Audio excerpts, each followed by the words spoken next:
Bonjour à tous, je vous retrouve aujourd'hui pour un partage d'expérience. Il ne s'agit pas de se faire plaindre ni d'obtenir des conseils, ce n'est vraiment pas le but de cette vidéo, malgré toute la bienveillance que vous pourriez y mettre derrière.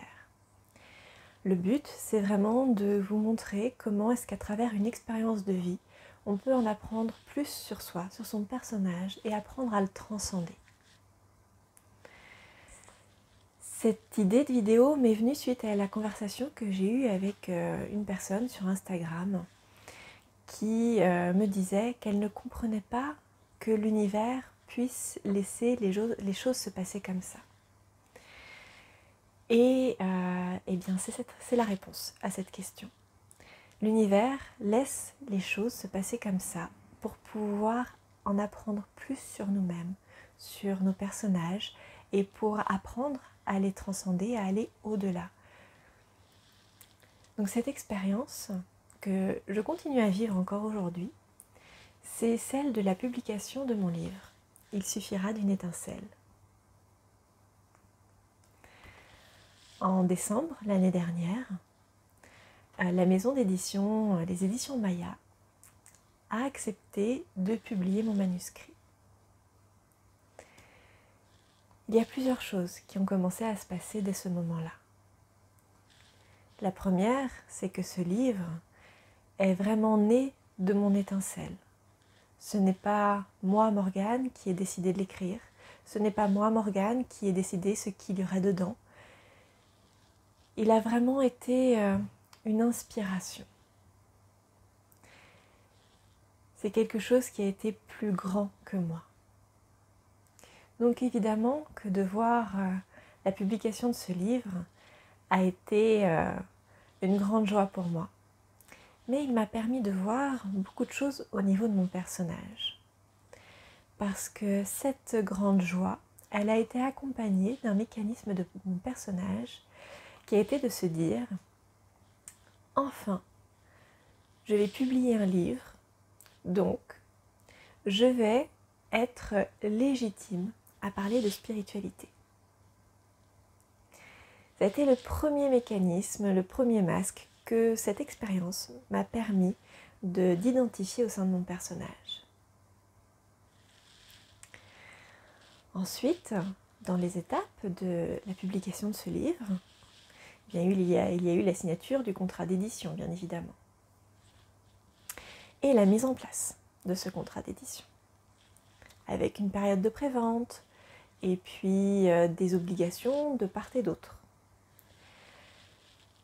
Malheureusement, ou pas, hein, c'est selon le point de vue que l'on a sur l'expérience, eh bien, la maison d'édition n'a pas respecté ses engagements contractuels. Et ça m'a permis d'apprendre encore beaucoup, parce que je suis juriste de formation, donc mon personnage, qui a appris à être juriste, a réagi très fort. Il a réagi très fort à cette situation. Il s'est mis souvent en colère, il s'est senti lésé et comment dire, c'était une réaction du personnage de « je suis juriste, ils vont pas me le faire ». Quelque chose comme ça.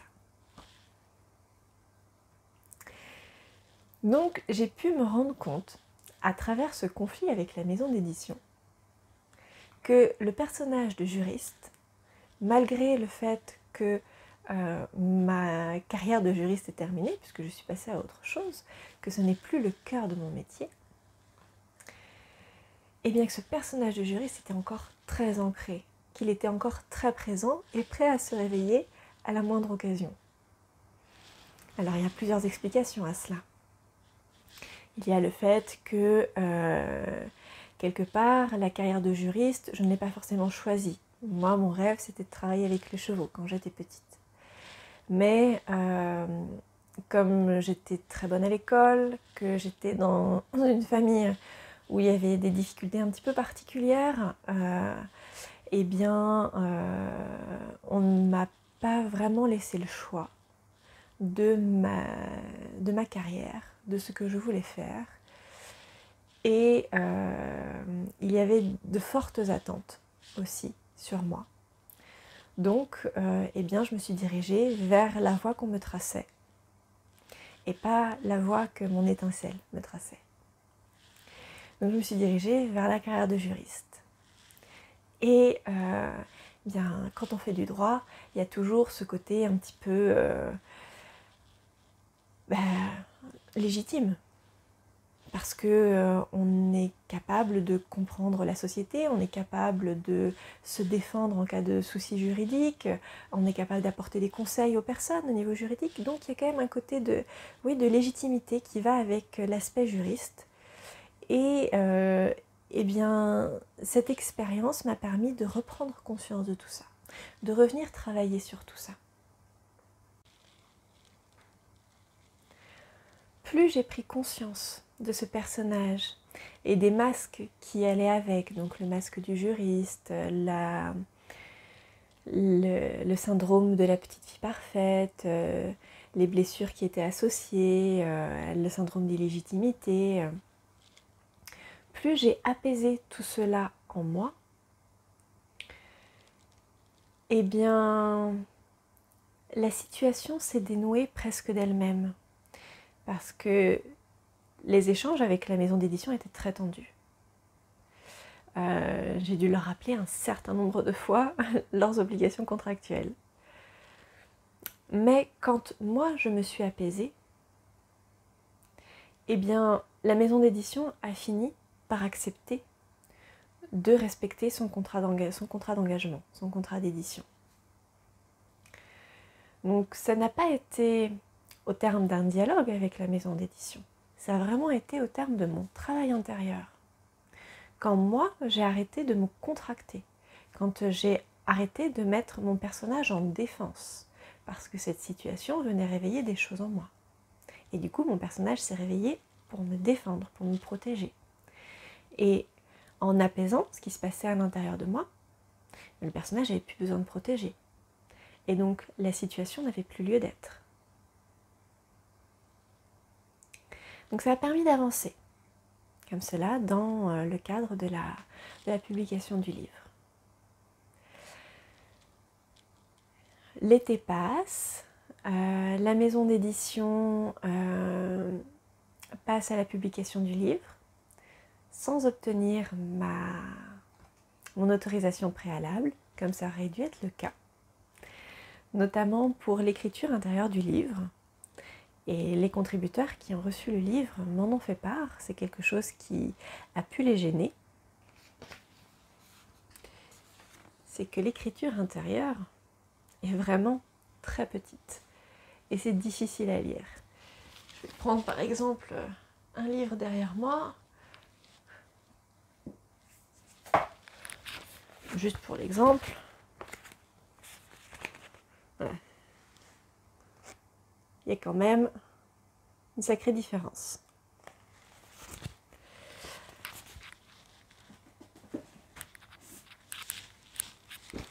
J'ai bien sûr remonté les choses à la maison d'édition en leur demandant à nouveau de respecter leur contrat.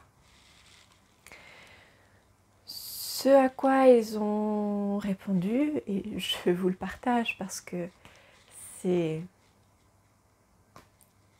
tellement méprisant comme réponse, que les personnes qui se plaignaient de la taille d'écriture du livre devaient certainement avoir besoin de consulter un ophtalmo ou de changer leurs lunettes.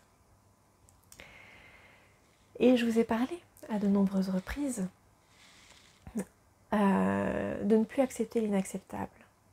Et ça vaut pour les petites comme pour les grandes situations.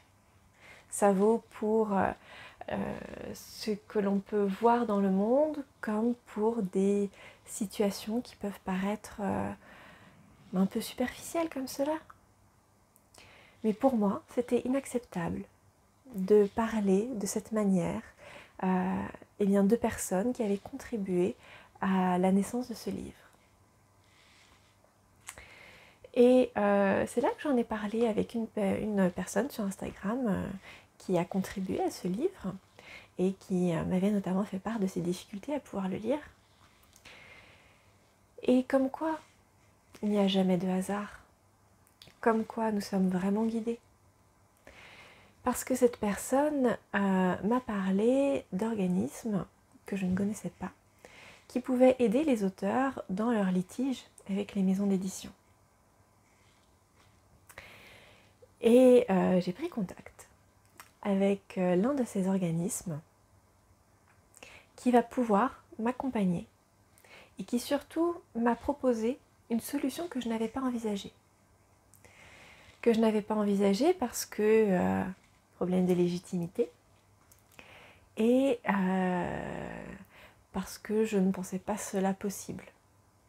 Donc, comme quoi la vie nous réserve toujours plein de surprises. Et cette solution, c'est de négocier avec la maison d'édition pour récupérer mes droits d'auteur. Et là, j'ai appris encore une nouvelle leçon sur mon personnage. Je vous ai dit un peu plus tôt dans la vidéo que j'avais été très heureuse du fait de la publication de ce livre dans une maison d'édition parce que je serais enfin légitime à parler de spiritualité. Ça y est, c'est reconnu, il y a quelque chose de concret qui peut être entre les mains des gens. Donc ça y est, je peux être légitime. Et finalement, toute cette expérience m'a appris à me tenir droite, à me tenir légitime dans ce que je partage, j'ai pas envie de dire croire en ce que je partage parce que c'est pas de la croyance, mais vraiment à faire confiance en ce que la vie m'a demandé de partager. Voilà. À faire pleinement confiance à ce que la vie m'a demandé de partager, sans forcément chercher le comment. Parce que envoyer ce livre, ce manuscrit à des maisons d'édition, ça a été le personnage qui s'est dit « Tiens, j'ai quelque chose entre les mains, comment est-ce que je le partage ?» Et plutôt que de faire confiance à la vie sur comment ça va être partagé, eh bien le personnage a voulu reprendre le contrôle et choisir lui comment ça allait être fait. Et finalement, l'expérience s'est révélée assez peu concluante d'un certain point de vue, mais très enrichissante d'un autre point de vue. Donc aujourd'hui, cette expérience m'a vraiment appris à faire confiance à ce que la vie me propose, sans me poser la question du quoi, du comment, du quand. M'a vraiment appris à me sentir légitime dans ce que je partage. Et elle m'a aussi appris à collaborer, à avoir des signes, à aller au-delà de mon personnage, encore un peu plus. Et puis, voilà, c'est déjà pas mal. J'espère que cette vidéo pourra vous aider dans vos propres expériences de vie. Même si au premier abord elles peuvent être un peu compliquées à vivre pour le personnage, elles peuvent le faire réagir, que vous puissiez prendre un peu ce temps de recul pour observer justement ce qui est en train de se jouer avec le personnage et pour tout simplement venir apporter de l'apaisement et aller au-delà des limitations que vous vous êtes mis. Je vous souhaite une bonne journée. À bientôt.